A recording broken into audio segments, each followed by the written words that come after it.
Welcome to Genuine Humans, exploring the stories behind the great marketing leaders of our time and hearing how their journeys have influenced the brands they've built.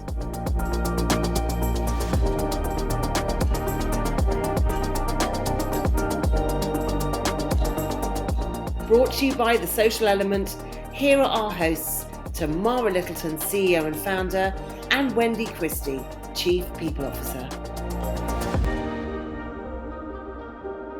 Welcome to a new episode of Genuine Humans podcast, and I'm here with my lovely co-host, Wendy. Wendy, how's your week going? Really well, although I've definitely turned into that Brit who moans about it being cold, and then as soon as the sun comes out and it gets above 20 degrees, I'm melting. But great, really enjoying the sunshine. Actually, I managed to enjoy some sunshine as well. I had an afternoon off and went to the Taste of London festival, and it was just fantastic, just going around and eating lovely food and feeling a bit more normal. So yeah, it's been a good week. Was there a cheese barge? There wasn't a cheese barge this time, but there was definitely a lot of cheese.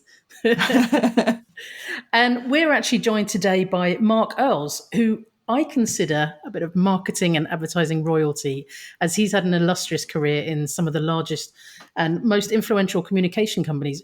Plus, he's a fellow of the Marketing Society and the RSA. But he's more known as the author of several books, which our listeners will be aware of, including, I'm hoping that I've got this right, Mark, but it's Herd, Welcome to the Creative Age, Copy, and more recently, Creative Superpowers. So a big warm welcome to Mark Earls. Hi Dee, how are you doing? Very, very good. Now, Mark, one of my favourite reviews of your book refers to you as like Malcolm Gladwell on speed. But before we talk about the impact of your books, can we go a bit further back? How did you actually get into marketing and advertising in the first place?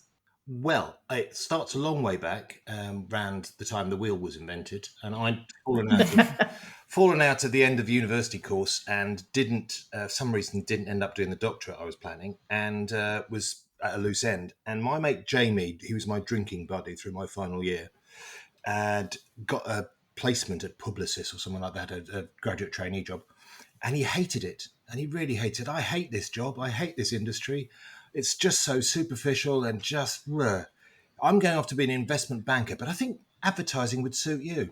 Which I don't know what it says about me and how he thinks about me, but that's how it started. And I wrote 60 odd letters to different agencies and eventually, and marketing departments, and eventually got a job at Grey, of all places. Fantastic. And so when you got there, did it feel superficial? No, it felt quite serious. I really liked it. I was mentored by two people, Jamie Dow and the wonderful Leslie Walsh, who were the planning department, and they just looked after me and encouraged me to use my brain to solve the problems that the agency was charged with as clients. So that's how I just found myself doing that stuff, and it was really quite interesting. Although my flatmate at the time, Al, would tell you that I was over obsessed by the technicalities of toothbrushes and toothpastes and toothbrushing, because I was working on the Beecham's toothpaste at the time. But yeah, it was fun. So, of course, for all of us, our journeys start even further back than that, so long before uni. And I'm interested in exploring how we are as kids shapes where we end up as adults. So what were you like as a kid? I was the same kind of mix that I am now. So I was quite bookish and geeky. My mother was a language teacher and I was the eldest of three. And so I was often encouraged to go off and just read a book and shut up, or play with your Lego or something, just, let go on. And she was a working mother as well. So I was that kind of kid, and quite quiet and thoughtful, and my imagination just ran off, which is why I've never actually found psychotropic drugs of any sort any use at all, because it's all going on there anyway. Full bore imagination, and I think that's an important part of how I have got to do what I've got to do. And the other side of me was a bit of a performer. There's one family photograph which I treasure, which is all of us, the three of us, coming down a slide, and me at the bottom doing basically showtime, ta-da! My hands outstretched, arms outstretched, and ready for the audience applause. That's me as well. That was me then, and it's me now. Still you now. And when you were growing up, what did you want to be? Very good question. I wanted to be a vet at one point. I've always loved animals, particularly dogs. Grew up with dogs and fish. I've always been obsessed by fish and fishy things. So I had fish as well. So that was one bit of me. There's another bit of me wanted to be a teacher. You always sort of want to be or not be what your parents do. My mum was a language teacher, a translator, and my dad had been working in sales, and then we started working at Middlesex Business School as it is now, teaching. So I wanted to be a teacher, and actually that sort of correlates with one of my great role models in life was my mother's brother, who was an Oxford Don, who'd come from a working class background and worked his way up to be Dean of University College, Oxford. So I love that sort of magical world, as I think it's captured very well in the Lyra books about Oxford, that magic. So that's appealed to me. But finally, and this is the thing that we might come back to later, is music. I sang music and I played music and played in bands and in orchestras, and I sang all the time. And there's always music going on in my family, and I sang in 2 different church choirs and all of that stuff. So music was my other thing. I wanted to be a musician somehow, and of course my teenage self said it wanted to be quite a serious musician, and then quite a loud 3-chord musician, and then just a musician. But I didn't take that course. I think that Tamara and I could probably both identify with that a little bit. Absolutely. We could very easily sidetrack and just talk about this singing. Yeah, let's do that. Now we're allowed to do it. Of course we are. Today.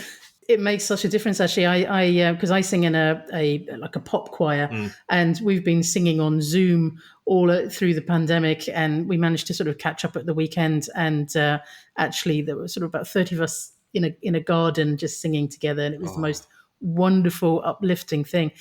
And presumably, you haven't been able to. Have you performed at all over the last? Not at all. In fact, we haven't been able to rehearse because until recently, you weren't allowed six people from different households in an enclosed space without masks. And there are times when we want to not just mask, but bind and gag the sax player because he's overexcited. No, we've actually got a first gig at someone's party in the middle of August. So the weekend before, we have to have a whole day of rehearsal so we can just remember the songs that we, as aging gents, that we're liable to forget. So yeah, I'm really excited about that. That's going to be a real change. That's our Freedom Day. Brilliant.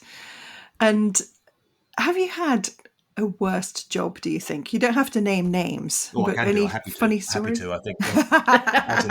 No, go on then. So I was intergalactic strategic fire brigade when I was at Ogilvy, and it was the worst. So I basically, anytime something went wrong with anything to do with strategy or branding or anything around the world, with any of the Ogilvy agencies, I was the one who got shoved on a plane to go and do that.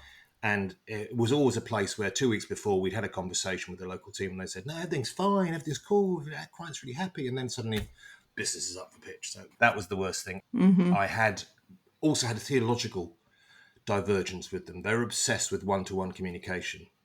If you think back, this is the early part of this century. And they're obsessed with one-to-one communication and efficiency rather than impact. And I wish now that I could not have done that job. Yeah, it sounds pretty awful. You talked earlier about writing many letters to agencies to get that first foot in the door. Where do you think that passion and tenacity stems from? Stubbornness from my mum. Mum was stubborn as anything, and just, she was an amazing woman from, again, a working class background, and got a double first in languages, and then became a translator, and then retrained as a teacher, and then end up running the largest of those. I don't know if you remember back in the 70s in the UK, we had this language lab thing, the technology for learning languages through recordings. She ran one of the largest schools running that. So wow. She's amazing, yeah. And at the same time, she ran a church choir, and she kept the whole family going, and extended family as well, and so on and so on. And she then also was an examiner for 2 different languages for 3 different boards. So she's extraordinary woman. And you just got to go through it. You write a list and you go through it. You work through it. It doesn't mean I'm very organised. It just means I'm stubborn and go, right, I've got still 4 things on my list I've got to get done. If you need something doing, ask a busy woman. Totally, yeah. Yeah. Yeah, absolutely. And you mentioned your mum, and previously you mentioned your uncle as well. And thinking about some of the people that you've worked with over the years, which other genuine humans have influenced you in your career? I think one of the things that I like this idea about influence and exploring it a bit, because the way you phrase that question is unlike how most people phrase it, which is what influence gets done to me, done to me that's changed me. I think the mutual is often influence is often more mutual Yeah. than it is passive, if you like. And also, we also take stuff from people that they perhaps didn't realize we did. That's how influence spreads. You know, that's how ideas and behaviors and values spread. We borrow something from somebody else, and it may not be the thing they wanted us to borrow, maybe something else. So I was really lucky when I was young. I mentioned Leslie and Jamie, my first agency. Paul Felwick, who was sort of planning guru in advertising land, was another one. He's super smart, and it really intimidated me, but despite his loveliness that I've come to know since. Intimidated because he's so smart and really so precise. But he said to me once, look, if you want to argue with the researchers and the marketers that you're dealing with about how they think things work, then you need to know their stuff better than they do. So go and read about it, go and study it. And that sort of encouraged the worst part of my geeky self, which is, go off and books. Because it was mostly books at the time. So that was that. Adam Morgan was a brilliant guy to work for because he just had this thing about believing in you and trusting your ways of doing things, which were the same as him. So that he was brilliant. But more recently, I've learned from some amazing people like, I bumped into the other day a retired market researcher who was probably the most important intellectual influence on the stuff that I do, Wendy Gordon, who is a South African British researcher who's now retired. So she was just amazing. She was one of the most important people in shaping how people in communications now think about how communication works. Brands and stuff. She wrote in a seminal piece called The 21st Century Consumer, which prompted me to write Herd, because she wrote The 21st Century Consumer. And as well, you've done the consumer bit. You've decided that people aren't consumers and they're really interesting, informed by all this behavioural science. But what about the bit? What if it's more than one? Because I was at the time working with lots of different cultures, and they, African cultures and Latin cultures and Asian cultures, and almost nobody sees human beings as the proper level of granulation to study human beings as the individual. Almost everyone else sees human beings as a social thing and connected with each other, and the connections, the interactions between people is where the juice is. And that led me off to do Herd and all that stuff that has been so advantageous to me professionally since then. And I was going to actually ask, because I'm kind of keen to understand the chronology of when did you start writing? Were you still at Ogilvy when you were writing, or had you sort of, tell me more. And I want to know where HERDmeister comes from as well. Great. Okay. So I started writing long before that. I started writing when I was in the early 90s, and I was doing stuff. I've always taken a great interest in young talent and helping the industry grow. So I did a lot of training for the account planning group and the IPA and so on. And I then got offered a chance to have my opinion about things because I've stood up and I did this quite a bit, particularly with the US account planning community. I found myself on stage because the bloke from Disney couldn't make the conference in front of 1,200 American advertising executives. Yikes. Wow. And I'd done, it was in Miami, so it's not so bad. And I'd done my workshop twice and had been packed to the rafters, which was great. And I stood up and did this thing called The Death of Marketing, which led to the book called Welcome to the Creative Age. And I was so hungover because I'd been out the night before with everyone celebrating. I wasn't asked till I was 4 tequilas in. So, who knows That's probably the best time to ask someone. Yes, exactly. Yes, I will. Of course I will.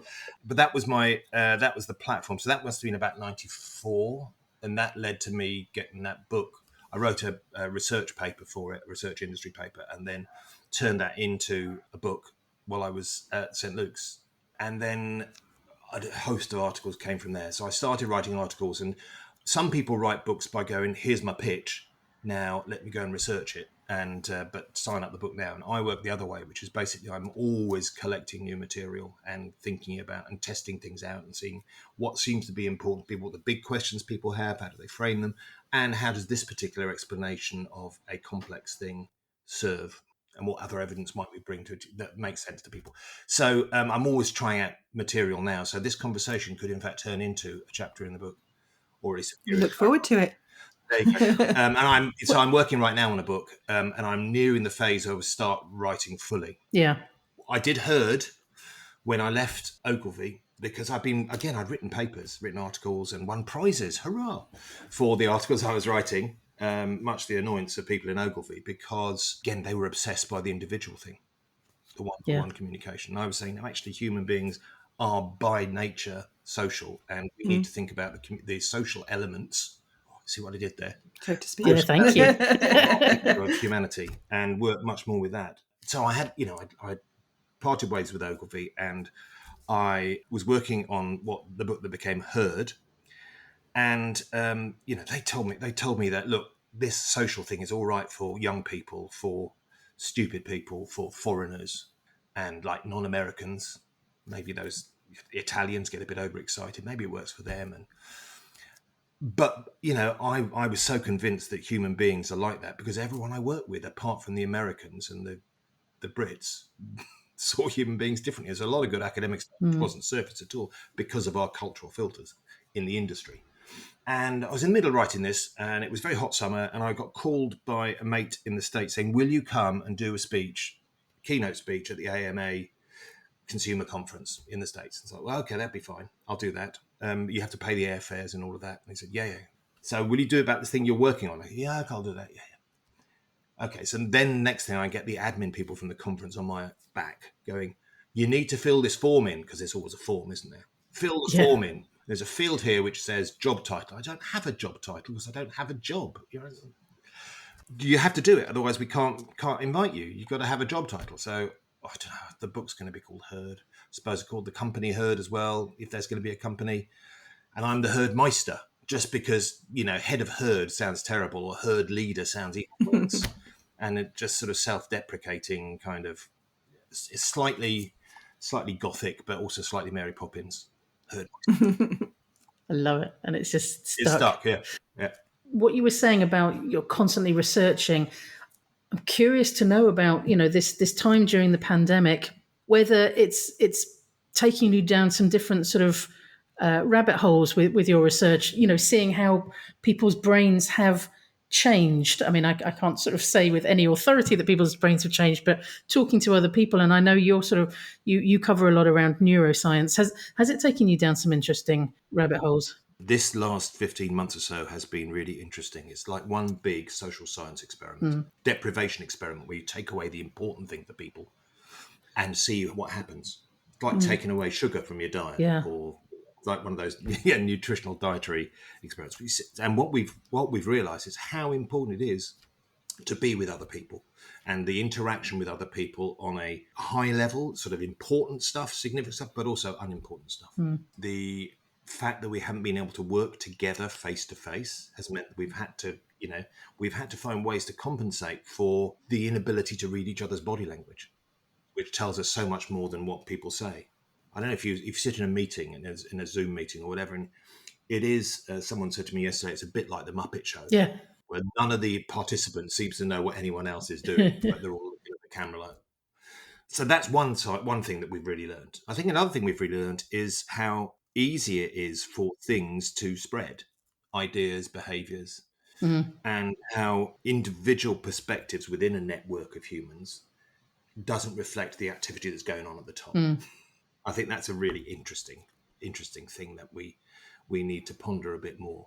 It's almost like the individual organisation within a network, their account is likely not to be that of a reliable witness to what's actually going on. Network level effects are very different from how it's experienced within the network.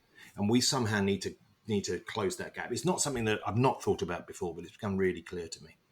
When people talk about, for example, I don't know anyone who's died. Well, I do. Yeah. And it doesn't affect normal people. Well, it does. Yeah. Yeah. So different experiences are very different, individual experiences or local experiences, if you like, very different from the higher level network experience. And I think that's a really important thing we need to think about when we even just ask people about their, let's say we go back to normal. We say, so how does it feel for you in this kind of world? That we design an intervention to make that individual feel better? Well, that's only part of the question. We have to look much more about what are the network effects that we like to see. And I think we have to go back to doing things like, to be honest, about understanding network structures and network typologies. Because I think we all got a bit bored of that when social listening became something that was offered by any old market research company. Yeah. The knowledge of how networks work is a really big deal. It was fascinating to read an article this morning around the spread of misinformation as well, and how it came down to the majority of misinformation around COVID and vaccines is down to 12 people. Yeah. I just found that I know. it just blew my mind. So here's the thing that we learned from I didn't mention them. Someone who's influenced me greatly is Alex Bentley, Professor Alex Bentley, who I did a book with called "I'll Have What She's Having," and it's about how to understand the way that people are choosing what they do, think, believe, and so on, and how things spread through populations. Alex pointed out that very often it seems, in retrospect, that certain people were really important in the spread of idea, behaviour, disease X. If you rerun the model, you'd find another different set of people also being important, and those would drop out. It's sort of chance that somebody becomes a really important distributor of that stuff, but sometimes it's not. And we need to sort of, with the rows about influencer marketing going on, particularly at the in the last 6 months, we need to be really clear that some of it is really chance, and I think adjust the way we pay those influencers as well. Yeah. A lot of it is really chance, nothing to do with you being special or a node in the network, which is more important than another node. So you wrote "I'll Have What She's Having," and I think also "Creative Superpowers" with collaborating with other people, but you've written other books on your own. So how do the two compare, and do you have a preference? Well, see, I always work with other people anyway, and I learn as much from other people's practice, whether they're clients or colleagues, as from that I bring to the table that they might learn from. So, I've worked a lot with the fabulous John Wiltshire of Smithery recently, and Julie Dolman is as experienced as our client. I've learned so much from them. And the ideas that come out are somehow ours rather than mine. And that's easier when I then get to control the narrative of the book, or when there's just one person you're writing with. When you're doing a collection of stuff, it's quite hard. And I've done a couple of those over the years. The hard parts of Creative Superpowers was done by Daniele Fiandaca. But even so, trying to corral lots of different moving parts and creating a coherent piece means that you have to interact together differently. You also have to learn to trust each other quite a bit and go, you know what, you're going to make decisions on this that wouldn't be exactly the same as mine, and that's okay. But it's the same with any teamwork stuff. You have to let go of control somehow at some point. Otherwise, people won't want to do the job. Yeah, absolutely. Looking back, spanning your career, what are you proud of? What are you most proud of so far?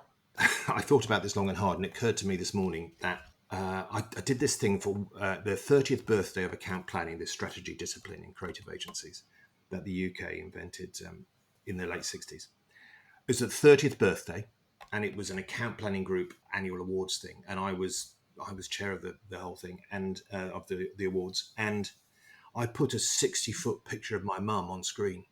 It's just brilliant. And to show make a joke and tease some of the people who submitted papers, basically suggesting that their mum was their greatest strategic insight generator. So that was one of the things. See my mum 6 foot high, because I'm very proud of her. But then also I got called. I was on one of those early morning flights out of JFK in, I think it must have been 2000. Yeah, it was 2010. 2010 election was going on. And there was a piece in The Guardian, which books influenced the thinking of the campaign leaders. And Herd was number 2, both for Labour and the Tories. Wow. Oh my God, that's brilliant. I thought that's brilliant, but it's also, I'm really sorry. I'm really sorry. They can, you don't have to do what's followed in the book. And well, maybe you should do. I don't know. I'm really sorry. Whatever happened, whatever influence I had on that election, I'm really sorry. Well, you cancelled it out on either side, really, by I think that's right. So I made no difference. That's good. But the thing that I'm most proud about, really, to be honest, is still to be in the game, in that I'm still able to work with really interesting people and do new things and feel as excited as I was at the beginning of this. And there's a great Tom Stoppard line from one of his plays, that one that was about complexity theory. He says, "Oh, to be at the beginning again, knowing almost nothing." And for some people, there's a terror of the blank page, the blank screen. I just think it's the most exciting thing to be at the beginning of another project and go, wow, wonder what this will turn out like. And of course you feel anxious, but you go, this could be amazing. Goodness knows where we'll end up. So feel really blessed to be in that place still, and not holding on to some success that I did, some Benson and Hedges ad I shot in the 1970s. Oh, which one was it, with the gold pyramids? The one with the lizard you're thinking of, right? Absolutely. So at the social element, obviously we're obsessed about helping brands have genuine human connections with their consumers. Who would you say is doing a good job of it? Of which brands are showing their human side at the moment? I'm going to just talk about one really good one, but they did it at the beginning of the crisis, and that's Yum Corporation, which is Pizza Hut and yes, KFC and so on. And they did an amazing thing with the Chinese operation, who in Wuhan, they basically they didn't know what to do when the pandemic broke, and Wuhan was clearly the center of it all. But then they encouraged the local management to do what they felt was the next right thing. And the next right thing was to support all the emergency workers, support the families of the people working in the business. And so they found some way of protecting them health-wise, but just delivered stuff to people for free and just kept that business going. I mean, it wasn't that it was making any money, because clearly it wasn't going to make any money, but it was the next right thing to do. And I think that's a really good question to ask any business. What's the next right thing to do? Not what benefits us, not simply what benefits the shareholders or benefits our customers. What's the right thing to do next? I've stolen that from Wilshire, by the way. It's one of his process questions. But I think more broadly, what Ken Munch and the guys at Yum did in China were amazing. Amazing. Yeah.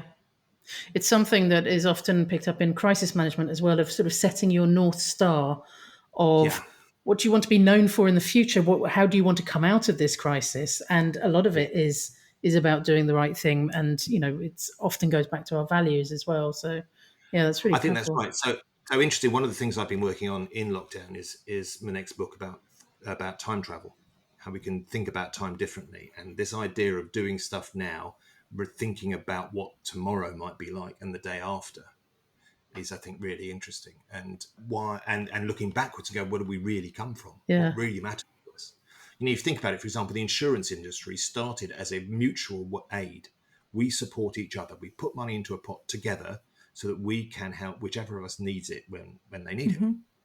That's not what the insurance industry is. Yeah. So there's a huge opportunity to reinvent that.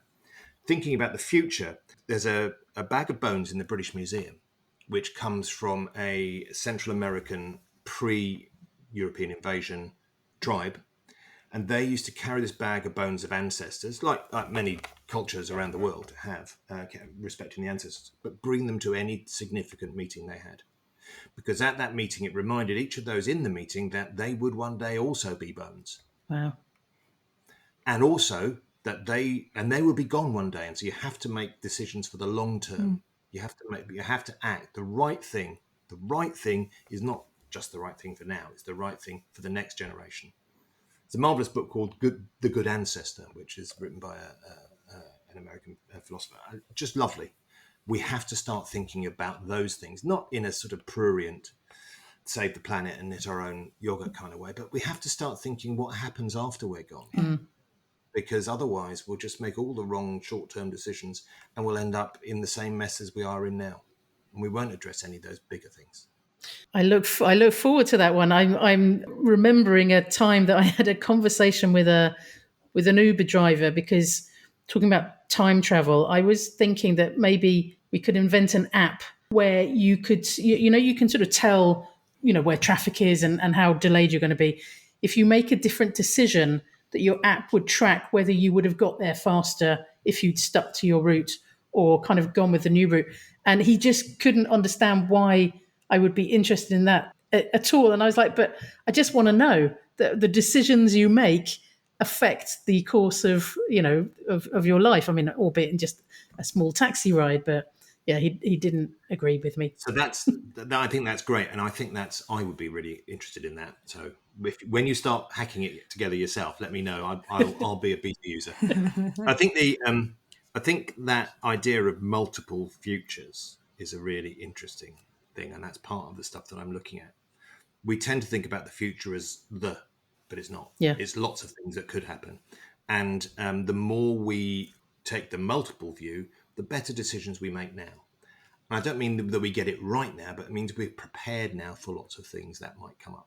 You know, I wrote a piece for Tortoise magazine online about the similarities between UK government's COVID preparations and, on the other hand, the Challenger disaster, because it's strange it was 35 years since the Challenger disaster that the COVID thing hit. In both cases, we know, because there was a really big government-sponsored inquest into the Challenger disaster. In both cases, everyone knew it was going to happen at some point. The probability was really high. In the Challenger's case, 7 out of 11 Challengers launched had the same critical fault. 7 out of 11. Wow. Right? That's an awfully high chance. And indeed, there were conference calls the day before Challenger launched that said, don't do this. The conditions are all wrong. We know it's going to explode. And it had gone up through the organisation, come back down. Yeah, but could maybe tweak that. Look, everyone knew it. Similarly, the UK is exactly the same. And with regard to COVID, we actually did at least 2 preparatory exercises planning for what we needed to do. And then we decided, that's quite hard. It's quite hard to make those preparations. And you have to constantly make preparations. It's a bit like saying, well, we have to have excess resource available just in case this happens. Yeah. And if we don't need it, then we can redeploy it in some way. But we'll still need to plan for having that excess resource rather than being hyper efficient, because the world is essentially unknowable and we can't possibly get it right all of the time. So we have to plan for different scenarios. And the more we plan for and get prepared for, the better. I mean, I love thinking about the future, but I'm less interested in whether or not each of us is going to have a jet-propelled vehicle that will take us from North London to the centre, or that, in fact, that we can go up to a spaceship. I'm really not interested in that stuff. What I am interested in is, so what's going to happen relatively quickly, and how can we prepare for those scenarios? I did a really big project with Merck, the pharmaceutical company, over the last couple of years. And my wonderful client, Lisa Coutard, is just wonderful, wonderful lady. She and I we kept finding things that we'd predicted in many scenarios we were generating that then happened. There was one about a scenario that was based on mind reading, which seems really unlikely, right? Mind reading becomes technically possible and Facebook go all in. As we were running the workshop together with the team to explore this, guess what? Facebook announced they bought a mind reading company. Oh my God. I mean, when they say mind reading, they probably just meant another machine learning thing. But that's not that's not the point. The point is that these things which seem really extreme can happen to a certain extent, and they're already here. And when you guys thinking about crisis management, you must see that you have to allow for things ahead of time before they happen.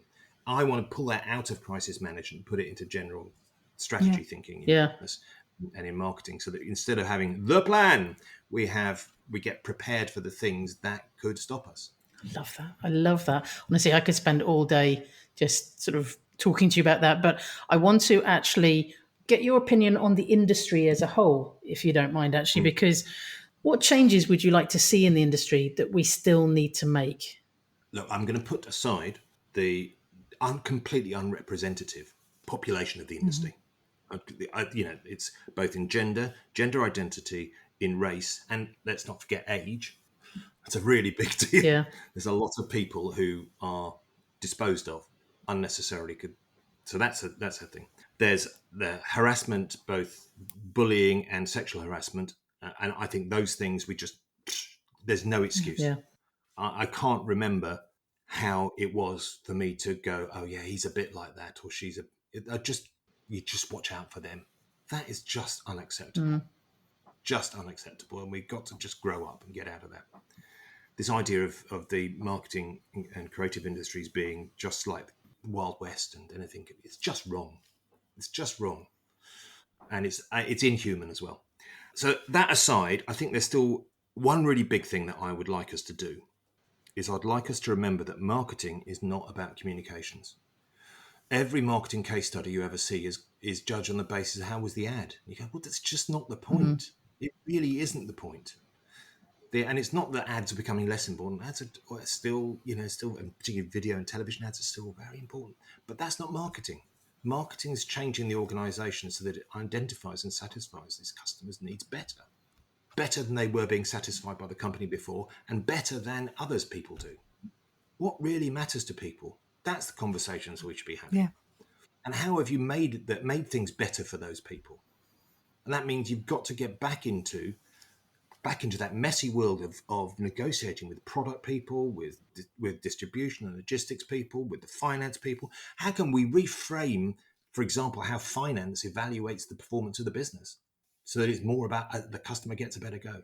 There's this terrible moment in the early 2000s when the magic circle of DAO leaders got together and decided it was really hard to balance out the needs of stakeholders, financial stakeholders, and management and local communities and employees. So we're just going to not do that anymore. We're just going to focus on the financial shareholders. That's the only thing we care about, and ourselves.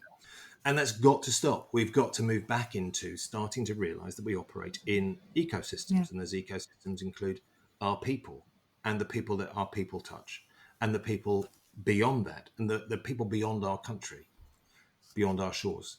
Whether they're in our supply chain or not, they'll be affected by what we do. If you look at how the amount of plastic that's being distributed through our oceans now, whether it's from face masks or whether it's from the COVID tests, those test kits, huge amount of plastic. Let's stop thinking about simply what happens here right now that we think we can be accountable for.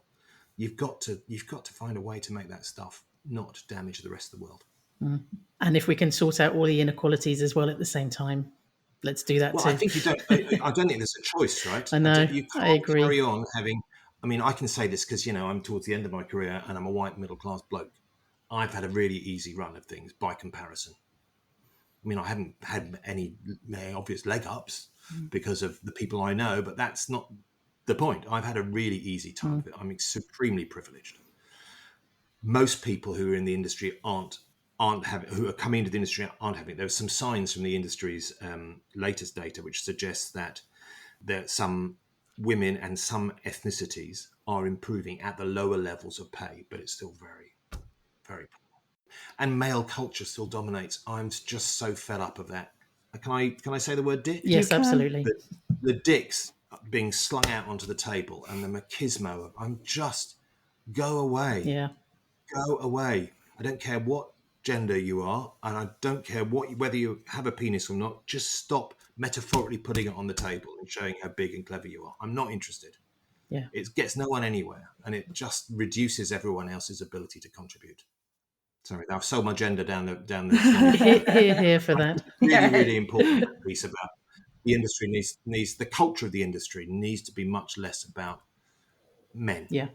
Having said that, on my behind my desk, I've got a print original poster from Saturday Night Sunday Morning, which was a classic male narrative of 60s kitchen sink filmmaking. But and I'm a bloke, but it's got to change. It's just got to stop. And it does change with allies as well. So yeah, totally. But we have to find new ways that we all use. We are all products of cultures that we have grown up in, and the received wisdom from those ideas is visible in our behaviours and our refusal to act at times. And we just have to be aware of that stuff and find new ways of doing it. It may not be that there's an obvious alternative to lying around, so we have to work together and try some stuff, and it may not work, and that's okay. But we need to move in that direction. And it's just so tedious to see another Manel banging on about diversity. Shut up. Another Manel anyway. Boring. Panels, by the way, I'm not too keen on, because there's no real conversation is had. But Manels, stop it. Or a boardroom full of men. We've got a woman, it's fine. And we also got one of them gay fellas. So there we are, we're sorted. Yeah. It's just nonsense, isn't it? Oh, it just drives me insane. There's a whole kind of bingo card doing the rounds of the excuses that are given for not putting a woman on a panel, for example, of just like, oh, we asked them all and they couldn't do it, or Right. no, All no the one's women. yes, we asked all the women, they couldn't. It's one of All the women. That's good. That's good. It's funny how you track them all down then. I know. Hats off. Hats off. Actually quite busy running the world. Right, we're going to move on now to the part of the podcast where we get a little bit more personal, if you don't mind. Okay. So, first of all, how do you like to spend your downtime? Do you have any guilty pleasures we should know about? I have some guilty and some I don't feel at all guilty Good. about. So I still play in a ska band. So I'm still the front man and I have the largest suit in Christendom as a result. I go fly fishing a lot. I love that. It's one of my things. And despite the culture surrounding it's very male and very hierarchical. Having said that, it's just lovely. And I just love being on the water. And I've been taking my dog recently and she's only once gone into the water. That's very restrained. Well, surprising given her, what else do I do? I've got a thing about trees and greenery, and I don't know about you, but I was saved last year at the start of lockdown by having green spaces available to me to walk in, and I had the excuse of a dog as well. But trees and woodlands are just so important. Wherever I go in the world, it's still a constant. I don't know what it is, but it just transforms how I feel about things. It's sort of grounding Whether and it's peaceful. exactly. And, yeah. Exactly, but even if it's a jungle, or I remember last time I was in New Zealand, went to the mountains on the North Island and went fishing for a weekend. It was just glorious, so beautiful being surrounded by trees. Even in the New Zealand winter, it was just fantastic. And if you could choose, would you be a supervillain or a superhero? And what powers would you have? I'm not sure that I want to be either, actually, because I don't think it's a solo act. I think that what we try and do in our lives generally is always with others. And, okay, I'll be a bit wanky about this just for a moment. I'm sure you're aware of the African notion of Ubuntu. Tutu and Mandela used it to try and reunite South Africa and post his release from prison. It's a very common idea, and similar ideas are shared across other cultures in Scandinavia and so on. The idea is basically that I am who I am because of you. And I am not just because I know you, but because you exist and we somehow interact. My well-being, my health, my success is dependent on yours. That mutuality is at the heart of how I really am. I mean, it doesn't mean I like to have my ego. I don't like having my ego stroked. I don't like to be told that I'm brilliant. So if you feel like doing that, that would be great. You're amazing. But superheroes and supervillains, I could be a supervillain. I was once called the market research industry's public enemy number one. Hurrah! I think it was actually, it was after I think I did this. I was constantly challenging them with what behavioural science, contemporary behaviour and cognitive science was saying about how people are, and saying surveys and focus groups aren't necessarily the way to understand things, how people really are, because you're using the wrong framework. And I'd stood on stage at the Barbican at their annual conference, and I spent 5 whole minutes standing there. just standing there. Saying nothing. Oh my God. Standing there. Checking my watch. Standing there. Looking around the room, and the waves of titters and nervous giggles went around the room, and then some coughing and shuffling of feet. And eventually I said, how long will we have to wait until you grasp how people really are and put that map to work? How long? I didn't have to say much more because they all went. Then I became public enemy number one. But so I could be a villain like that, but I'd rather be part of a group of people. So maybe it's assemble time, Collaboration, man. Exactly, cooperation, man. No, but I'd rather be with other people who are also, because my skills are. I'm very aware of my limited skills, and I know that collaboration always produces the most interesting stuff. And so I'd rather be part of a team like the Avengers or something like that, who work together to solve things. And yeah, that's how I'd rather be. I'd be a part of a team of superheroes. If I had a superpower, you're going to ask me, right? Even though my superpower is making complex things simple and usable.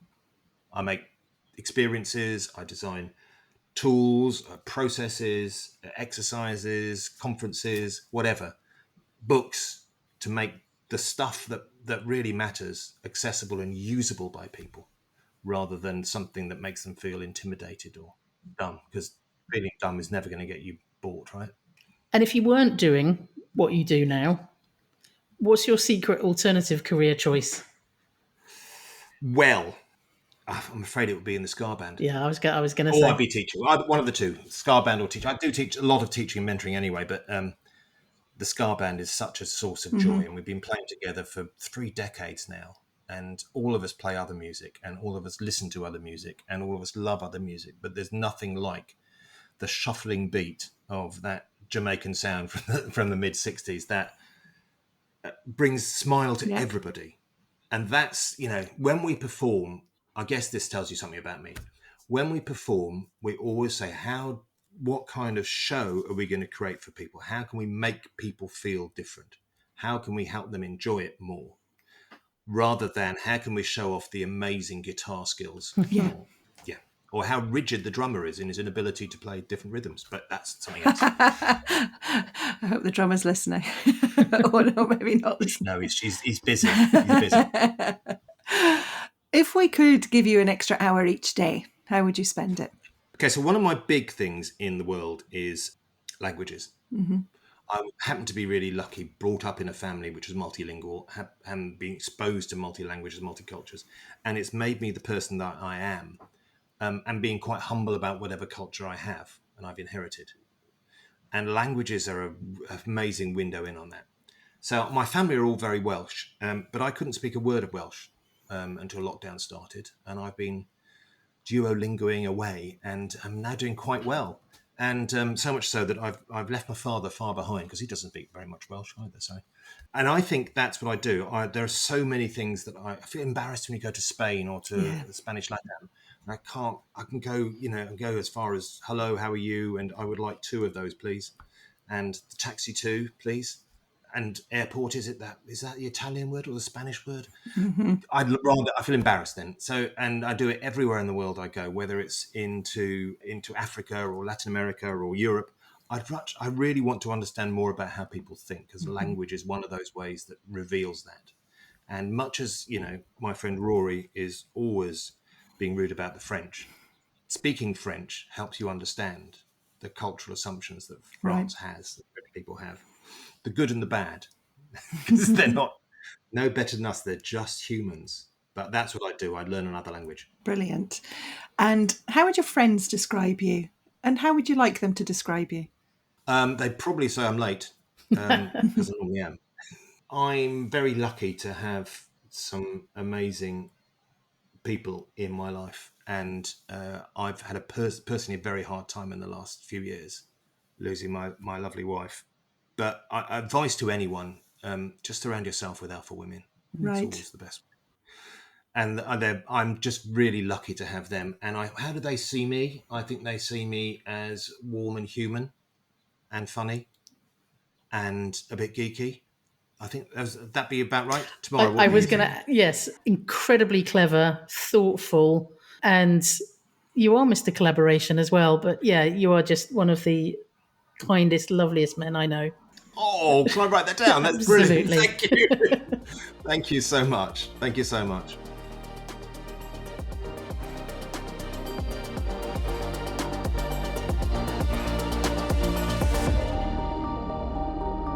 You've been listening to Genuine Humans, brought to you by The Social Element. If you loved what you heard, remember to subscribe, or you can find out more at www.thesocialelement.agency.